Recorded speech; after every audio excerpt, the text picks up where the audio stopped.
आगाही और जहालत।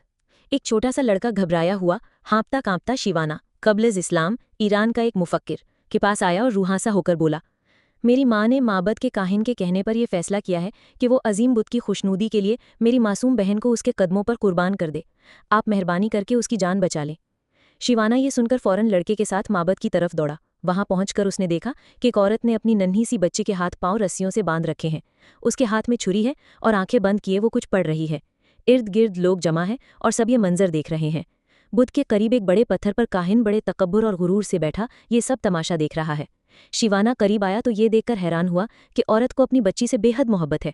वो बार बार उसे गले लगा रही है, आंसू बहाते हुए चूम रही है, लेकिन फिर भी बुत की खुशनूदी के लिए उसे कुर्बान करने पर तैयार है। शिवाना ने नरमी से पूछा, तुम अपनी बेटी को क्यों कुर्बान करना चाहती हो? औरत ने लरजती आवाज में जवाब दिया, काहिन ने कहा है कि अगर मैं अपनी सबसे अजीज चीज कुर्बान करूं तो मेरी तमाम मुश्किलात हमेशा के लिए खत्म हो जाएंगी। शिवाना मुस्कुराया और बोला, ये नन्ही बच्ची तुम्हारी अजीज तरीन हस्ती नहीं है, इसे तो तुम अभी खुद हलाक करने पर तुली हुई हो।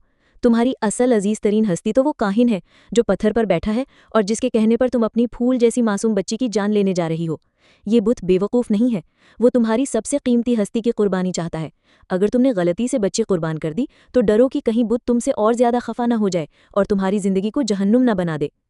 औरत कुछ लम्हे सोच में डूब गई। फिर अचानक उसने बच्ची के हाथ पांव खोल दिए, छुरी थामी और काहिन की तरफ लपकी, मगर काहिन खौफजदा होकर पहले ही वहां से फरार हो चुका था। कहते हैं कि उस दिन के बाद वो काहिन उस इलाके में कभी नजर नहीं आया। सबक: दुनिया में असल फजीलत सिर्फ आगाही को हासिल है और सबसे बड़ा गुनाह जहालत है।